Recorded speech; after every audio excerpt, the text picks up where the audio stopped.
The Cat Who Knew Too Much is the first episode of the first season of the Sylvester and Tweety mysteries, and I was really looking forward to this because I love Sylvester and Tweety, and while I've seen a few, maybe one or two Sylvester and Tweety feature films, I was keen to see how they'd sustain the narratives for each 20-ish minute episode over however many episodes there are.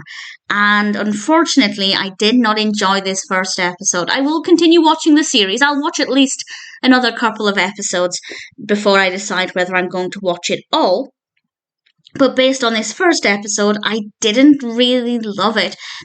While Granny is out, these thugs come along and kidnap Tweety, and Sylvester has to try and resolve this issue. And what I did like is that the thugs are Rocky and Mugsy, who have appeared in classic Looney Tunes or Merry Melodies cartoons, so I think that was a nice thing to include. The characters are perfectly fine. I don't love them, to be honest. In terms of personal preference, I'm not a big fan of the characters themselves. I don't tend to love the cartoons that they're in. But within the context of this episode, I think it was a good idea to include them rather than other random thug-like characters. So I didn't mind that decision.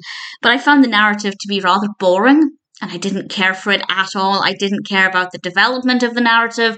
As I said, I didn't find those characters personally very interesting, but had they animated brand new characters, then I think I would have had the exact same feeling. So that didn't particularly bother me too much, as I knew I would feel the same way regardless. And I just didn't find it interesting at all. I didn't really love Granny in this either. And I love Granny. I'm such a huge fan of the character. But I wouldn't say I disliked her in this.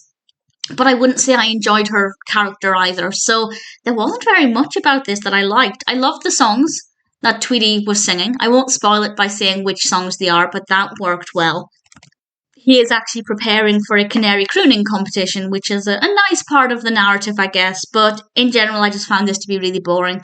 The animation quality is very good. It's the classic style. It's not too modernised, even though this was released in the 90s, so obviously some decades after the characters were first introduced. I'm glad at this point they didn't make too many changes to the animation style. Visually, it's not bad. I have no complaints about that.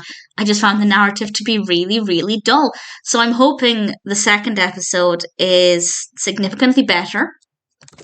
I will watch at least 2 more episodes. I think I'll give it 3 episodes before I decide whether I'm going to continue with it or whether I watch it on a weekly basis or if I just dip in and out of it every now and then. We'll see. But for now, The Cat Who Knew Too Much is not a great story. I didn't really care for it.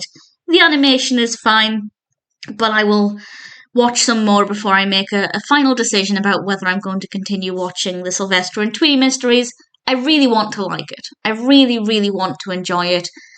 Unfortunately, I did not enjoy The Cat Who Knew Too Much.